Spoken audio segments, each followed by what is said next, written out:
Olá, Nicolás Maduro foi reeleito presidente da Venezuela há um ano e o país está num impasse. Para conversar sobre isso, convidamos o professor de História da UNB, Carlos Eduardo Vidigal. Professor, muito obrigado por aceitar o convite. Como o senhor imagina que vai se resolver esse impasse do país tendo dois governos paralelos? Bom, essa é a pergunta que todo mundo gostaria de ter uma resposta, né? Sim. Eu não vejo nenhuma outra possibilidade senão a negociação, e uma negociação ampla que envolva não apenas governo e oposição, mas outros setores da sociedade venezuelana, como o empresariado, a igreja, militares, enfim, uma discussão mais ampla para encontrar um novo modus vivendi no país. No dia 30 de abril, Juan Guaidó tentou um levante convocando a população a ir às ruas, mas não deu muito certo. Parece que ele não tinha o apoio dos militares que ele imaginava que tinha. Isso enfraqueceu mais a oposição, liderada pelo Guaidó, ou enfraqueceu o governo Maduro? Olha, no meu entendimento, enfraqueceu mais a oposição do que o governo Maduro. Existe uma crise de legitimidade na Venezuela que envolve não apenas a figura de Nicolás Maduro, mas também a um determinado projeto econômico de país, que hoje tem uma economia em frangalhos, envolve o projeto bolivariano, em termos de relações regionais, e que atinge a própria oposição. Juan Guaidó não tem a legitimidade necessária para negociar com o governo de igual para igual. E ao tentar um levante no 30 de abril, ele perdeu o que restava, digamos, de legitimidade após o fracasso da tentativa de colocar no país a ajuda humanitária. Sim. O senhor falou agora na economia em frangalhos. Eu queria pedir para colocar na tela aqui, nós temos alguns números para mostrar como é assustadora a situação da Venezuela. O PIB, isso de acordo com o FMI, segundo estimativas do FMI, o PIB no ano passado foi de menos 18%, nesse ano deve cair até o fim do ano 25%. E a inflação no ano passado foi de 1 milhão por cento, um número inimaginável, que a gente não sabe como isso pode existir, e esse ano deve chegar a 10 milhões por cento. Mesmo quem viveu nos anos 80 no Brasil não consegue imaginar o que significa. Na época da maquininha, nos supermercados. É uma inflação desse tipo, né? Agora, a situação é uma situação de caos econômico, de um processo que vem desde o final da década de 1990, mais especialmente a partir de 2005, quando Hugo Chávez anuncia o socialismo do século XXI, em que progressivamente houve um processo de estatização da economia que não deu a resposta esperada. Então, uma queda muito grande da produtividade e da produção e uma economia hoje ingovernável.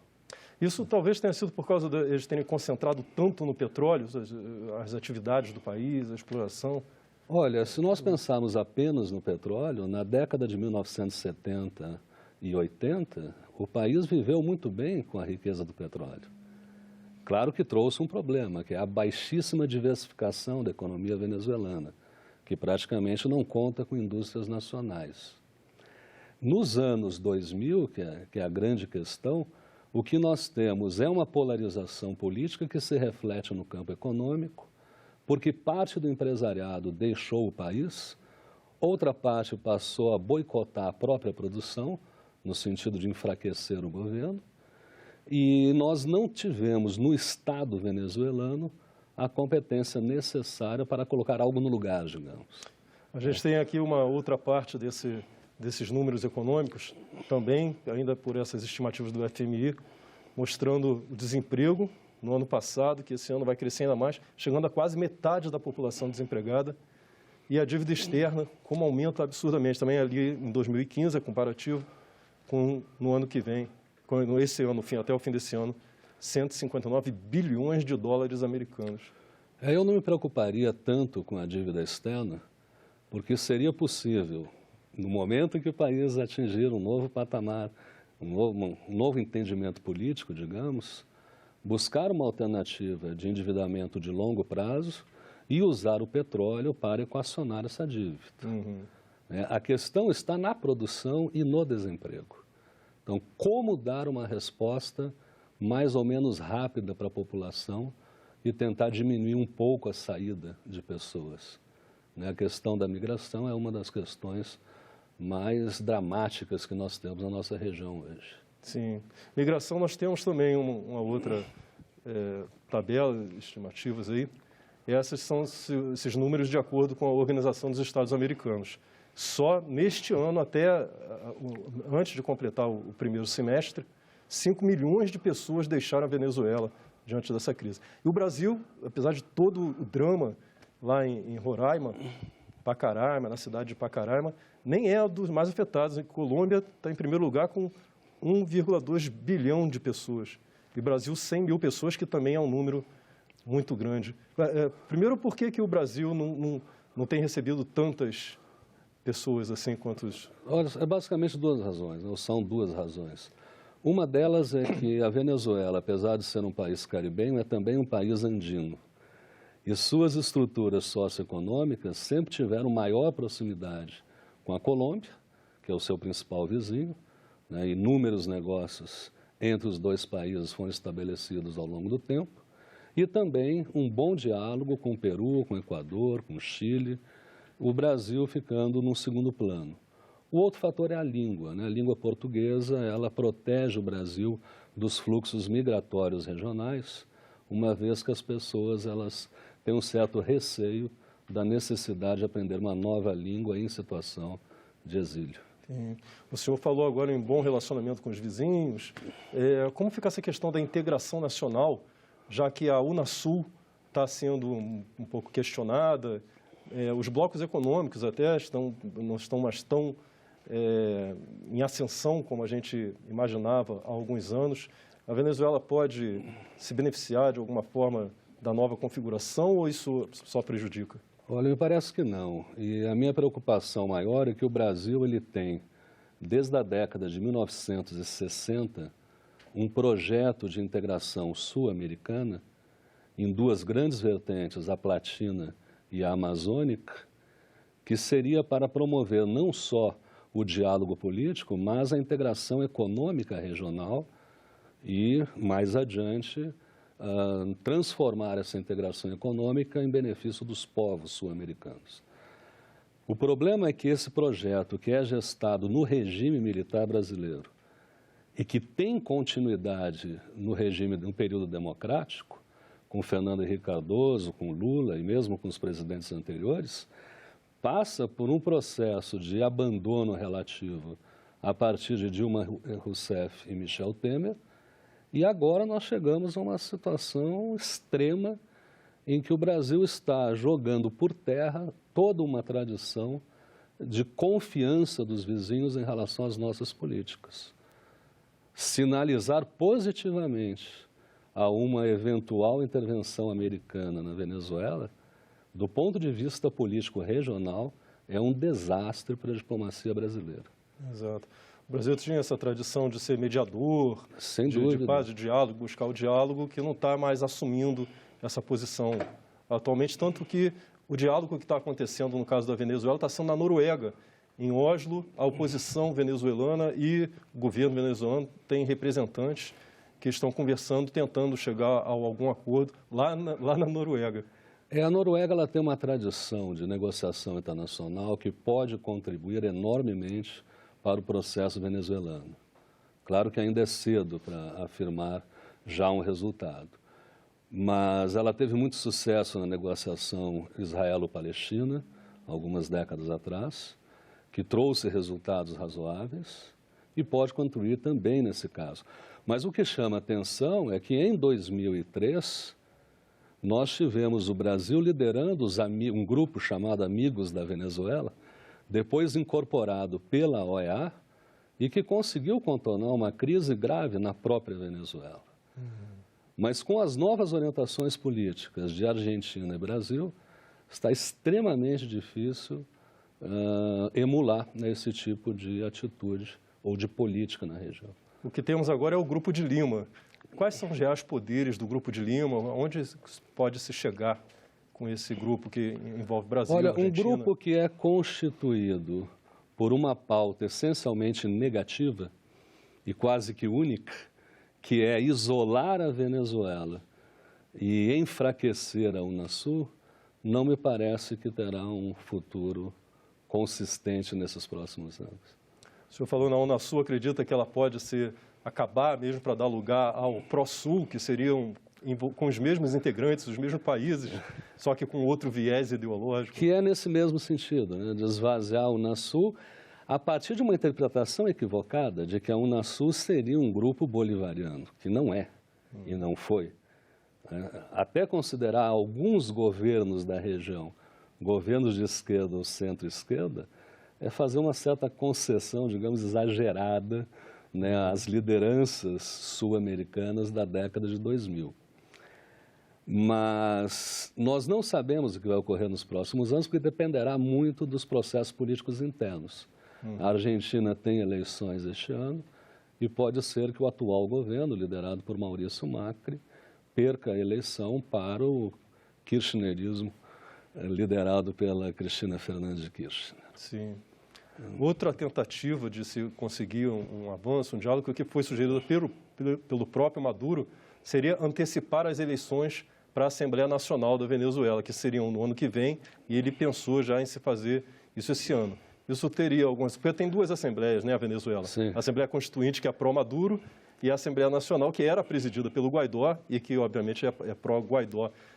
Isso poderia ser aceito pelos oposicionistas da Venezuela e poderia ter algum resultado positivo? Em princípio, não, né? Reforça os problemas. E a questão é que nem governo, nem oposição escutam o outro. Estão realmente dispostos a negociar. Porque quem negocia tem que fazer concessões em temas substantivos. Agora, é possível que as reuniões de Oslo tragam essa luz, digamos, e que possa encaminhar a eleição a bom termo. Mas não acredito que a antecipação da eleição seja positiva no quadro atual. Sim.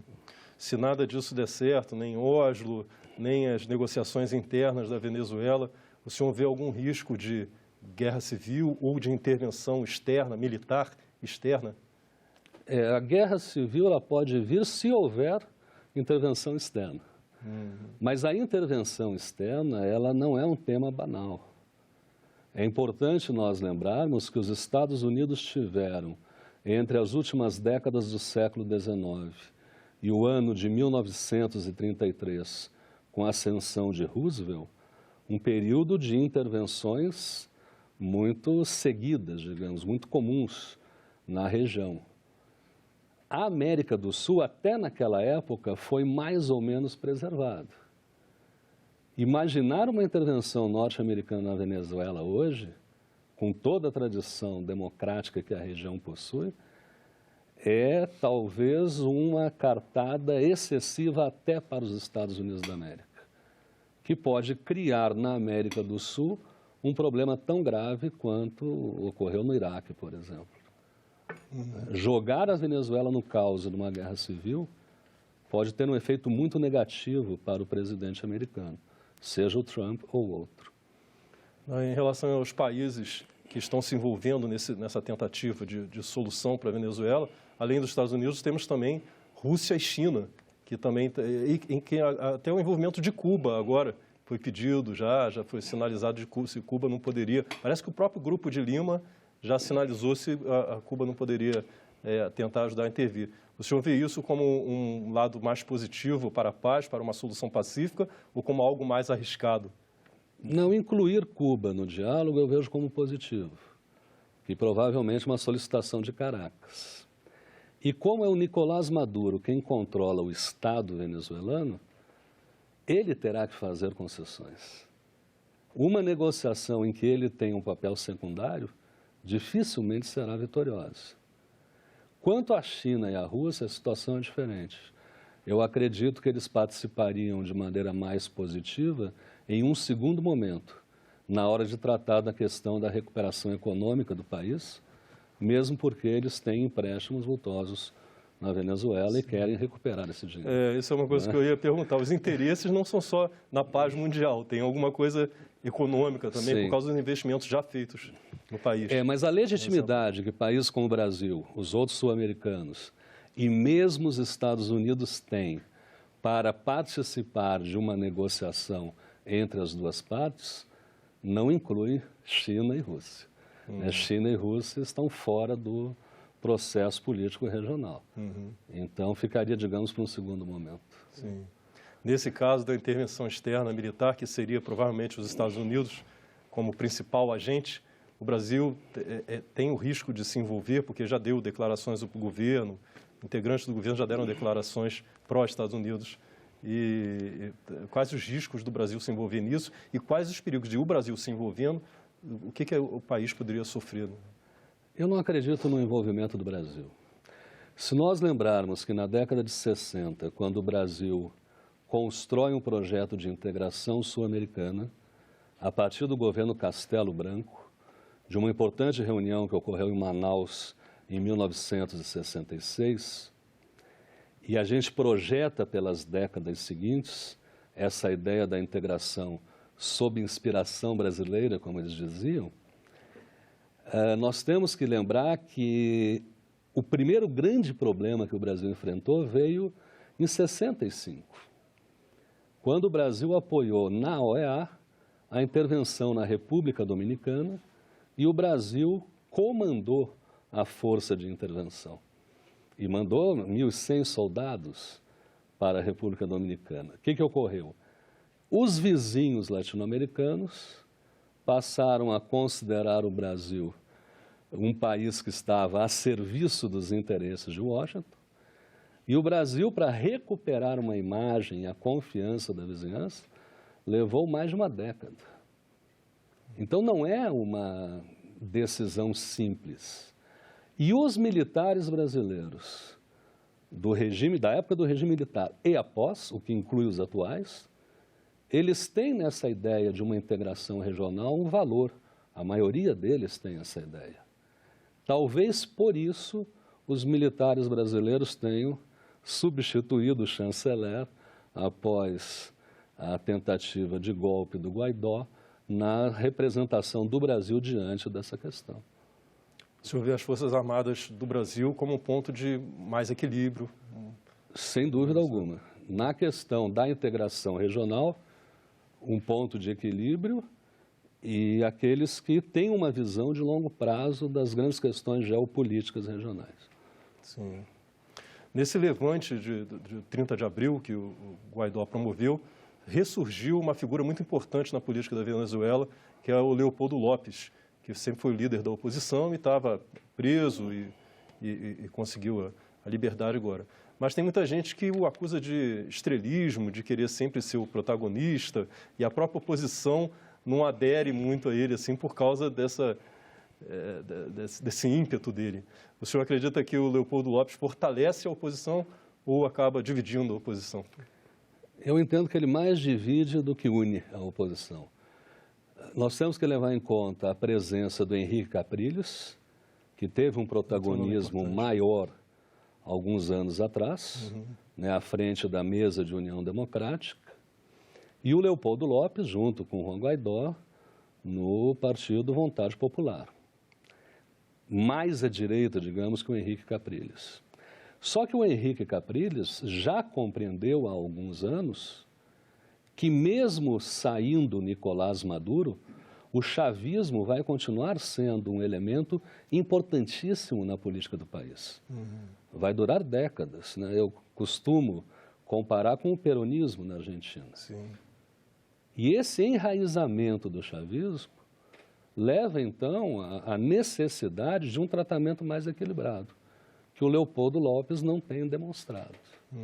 E, nesse sentido, enfraqueceria a possibilidade da negociação ou mesmo a união das forças de oposição. O Guaidó tem um discurso um pouco mais centrado que o Leopoldo Lopes, apesar de serem do mesmo partido, os dois? É difícil dizer isso, né? Em princípio, sim. Digamos que no cotidiano, sim. Mas quando ele se coloca à frente de um levante para derrubar Nicolás Maduro, não me parece ser uma atitude equilibrada. Sim. O presidente da Colômbia, recentemente, pediu ajuda, até de militares americanos também, para combater guerrilheiros colombianos que estariam dentro da Venezuela. Isso seria possível. Ele pediu só o Guaidó, que não sei se tem capacidade de conseguir isso. Isso é muito arriscado? Até onde isso vai? Nós não temos informações suficientes, né, para opinarmos com segurança sobre essas atividades guerrilheiras. Mas é bom lembrar que o Hugo Chávez aparentemente teria protegido grupos das Farc que teriam bases na fronteira com a Colômbia, enfraquecendo o governo colombiano. Agora, é claro que o Guaidó não tem condições de atuar. Ele não tem um exército à sua disposição. Né? Então, é muito mais um jogo político, é muito mais propaganda do que uma proposta efetiva. Sim. Aqui o poder, de fato, ainda está na mão do Maduro. Por que ele nunca mandou prender o Guaidó por insubordinação? E por que o Leopoldo Lopes foi solto? Ele tem uma força, mas não é tanta. De novo, né? Nós não conhecemos os bastidores da libertação do Leopoldo Lopes. É para saber realmente como ocorreu. Mas cada governante ele faz o seu cálculo político, o seu cálculo estratégico. Como houve uma tentativa de impor, entre aspas, uma ajuda humanitária à Venezuela, a revelia do governo e depois um levante, você manter o Guaidó em liberdade dá uma certa roupagem democrática ao governo, ou de tolerância, o que politicamente pode ser interessante. Entendo. Tá certo, professor, nosso tempo infelizmente se acabou. Muito obrigado novamente por ter aceitado o convite. Não, eu que agradeço. Para rever essa e outras entrevistas do Cidadania, você pode acessar a página da TV Senado na internet, senado.leg.br/TV, ou o canal da TV Senado no YouTube. E para fazer algum comentário, crítica ou sugestão, telefone para 0800 61 22 11. Obrigado pela sua atenção e até o próximo Cidadania Mundo.